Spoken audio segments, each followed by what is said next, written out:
Welcome to the Activate Your Practice podcast. I'm Dr. 4. Data always wins. Hi, I'm Dr. Arlen 4. Welcome to Activate Your Practice. And this morning that we have a completely different type guest, that we have an animal practitioner, Dr. Susan Roecker. And Dr. Roecker is the supervisor of the Integrated Veterinarian Pain Management Center, and it's located in St. Louis, or the St. Louis area in Missouri.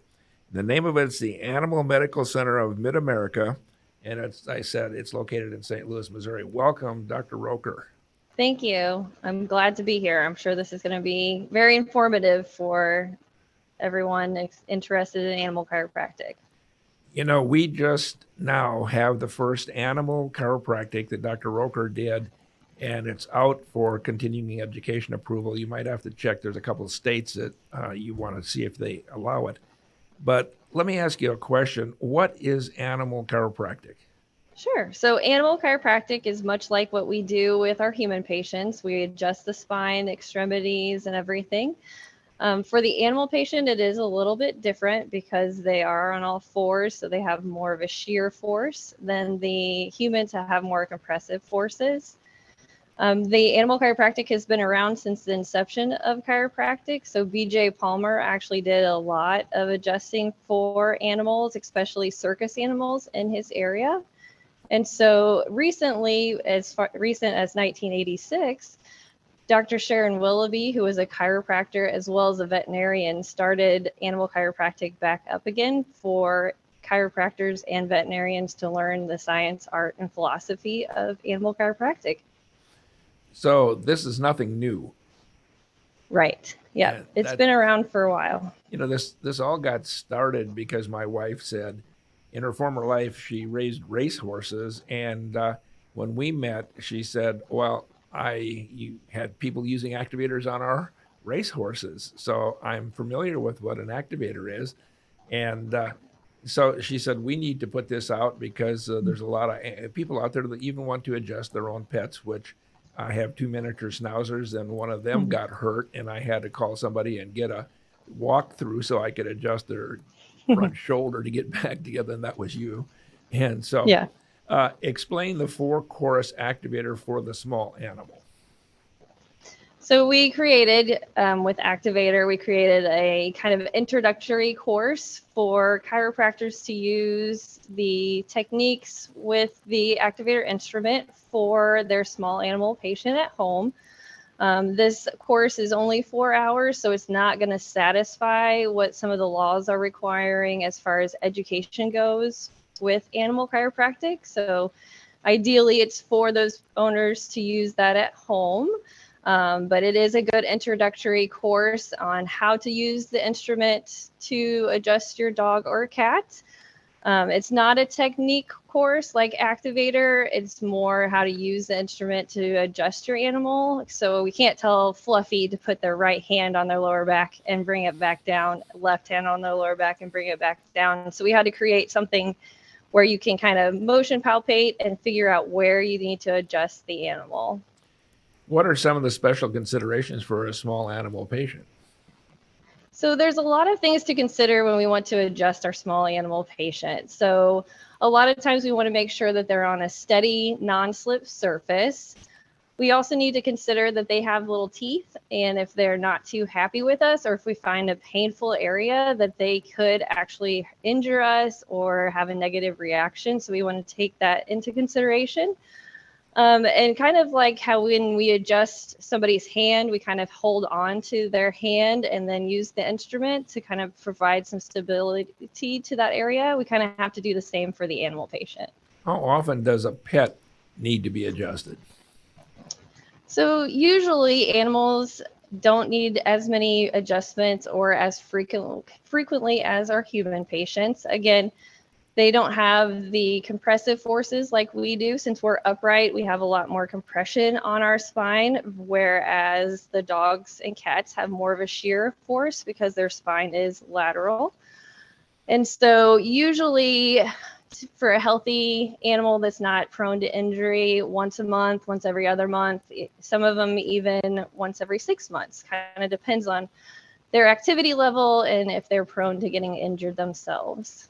What do you expect to see from your pet after the adjustment? So it's a wide variety of reactions from the adjustment. I have some patients that go home after the adjustment and they go to sleep, whereas others get kind of a burst of energy and they kind of run around and are a lot more active than they normally are after the adjustment. How is adjusting an animal different than a human? So the animal patient, they obviously can't tell us kind of where they're having any discomfort. They can't tell us, you know, hey, my right shoulder hurts or anything like that. So we have to do a good job kind of motioning and palpating, kind of feeling where those restrictions are, versus the human patient, they can say, oh, right here, they point to an area, this hurts. And then again, like I said, the stabilization is pretty important with our small animal patients because they don't have enough inherent stability to provide that for the adjustment. So much like our human patients are laying on a table, our animal patients need some support whenever we're performing the adjustment. And that's what you're talking about when you talk about stabilization. Correct. Yep. You just want to support that kind of almost, if you think about the table catching the force of the adjustment, instead of those muscles kind of holding them up, we have to support the dog so where they're kind of non-weight bearing in that situation in the areas that we adjust. Are there contraindications or orthopedic issues that adjusting will not help? Absolutely. So just like with our human patients, the animal patients can have ligament tears, they can have cancers, they can have paralysis, and a bunch of different other things. I don't go through all of those contraindications in the webinar, but if you obviously need to get your pets checked out by the veterinarian first, and then if there is something that can be adjusted, moving from there. So whenever a dog has a disc herniation, theirs is definitely a lot more severe than our disc herniations. So humans will get like the sciatic symptoms, or they'll get the nerve pain shooting down like an arm or a leg. Whereas with the disc herniation in a dog, especially like those dachshunds, they can actually become paralyzed. They lose deep pain. They lose their ability to control their bowel and bladder. So when we see patients like that, that's more of an emergent situation, and they do need to go see their veterinarians in those cases. I have personally seen some people, dogs that have had like legs go bad on them, their hind legs, and I think that's what you're talking about, isn't it? And Yeah. I've seen those be Yeah. adjusted, and they came out of it. Yeah, and I have too, and I've done quite a few of them. Actually, my first chiropractic patient after I had gone through the animal chiropractic program was a paralyzed dog that actually had been down for 2 weeks. She was not a surgical candidate. She was evaluated by our veterinarians to make sure that she was cleared to go ahead with the adjustment, and I was able to get her up and walking again, and she didn't have any negative effects after the adjustment and getting her back up and walking. So are there laws regarding animal chiropractic, and where do you find information on those? yeah, so there are laws almost in every state, and they range from anywhere like Iowa and New York, where a chiropractor is not allowed to adjust an animal, all the way to like Oklahoma has their own animal chiropractic board, and they're in charge of making sure that the people that have got the animal chiropractic license have completed the IVCA or AVCA certification exam and completed the 210 hours worth of education that's required to receive those certifications. And so most of the time when you're looking to find out what your laws in your state are going to say, you do need to look at the veterinary board and their recommendations on the laws. Right now, Missouri actually just passed an animal chiropractic revision where we don't have to have immediate supervision, meaning a veterinarian has to be within eyesight and ear sight of me performing the adjustment, now to being under the chiropractic board and needing a veterinary referral.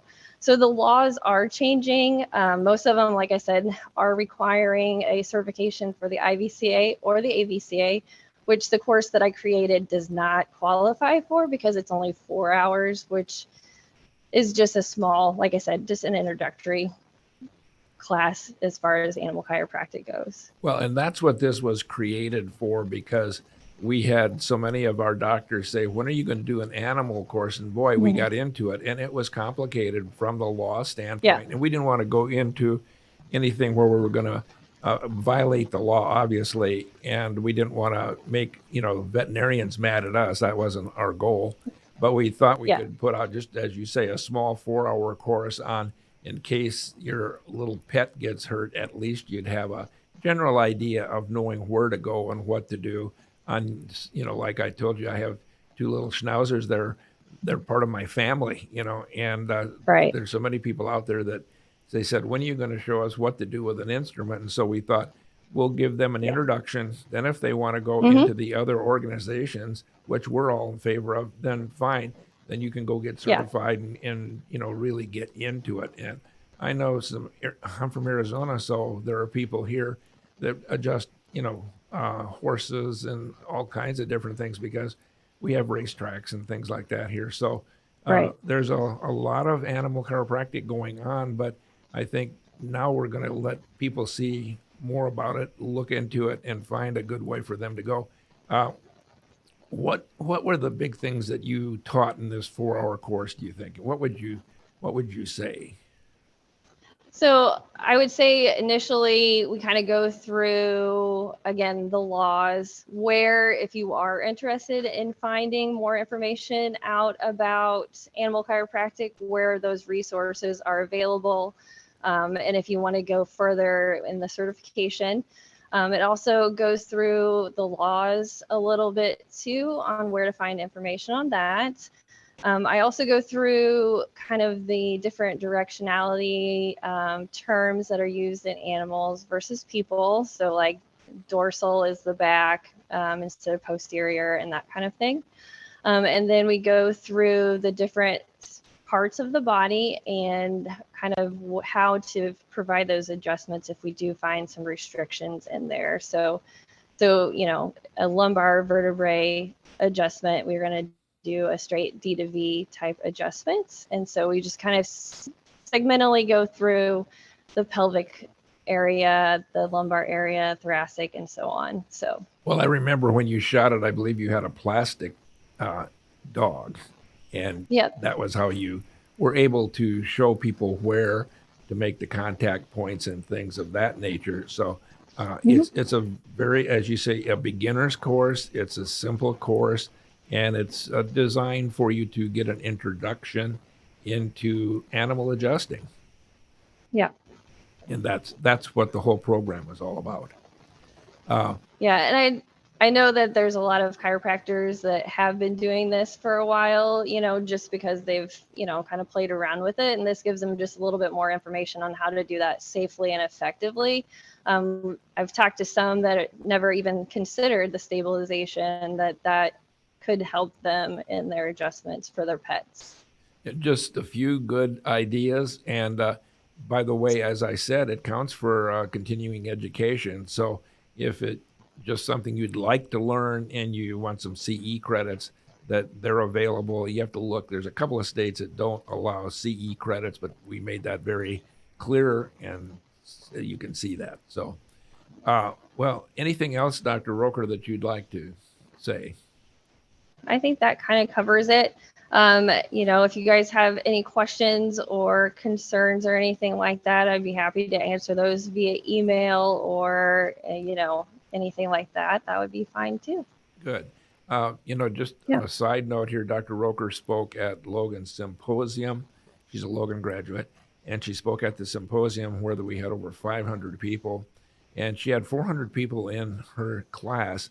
So that shows you that there's a big interest in this, and people came out of there saying, wow, that was just such a good introduction. So thank you, Dr. Roecker. I know you're busy in your hospital there, and so taking the time out, and just really want to appreciate what you do and for helping everybody learn more about their pets. Thank you. Thank you very much. I really enjoy interviewing people. I think I found my new thing here. I enjoy especially things that are brand new, like Dr. Roecker said, on animal adjusting. And so you can adjust your pets, if nothing else. And hope that this is something interesting for you. Glad you met with us again today at the Activate Your Practice podcast. And we're going to be bringing you a lot of different subjects.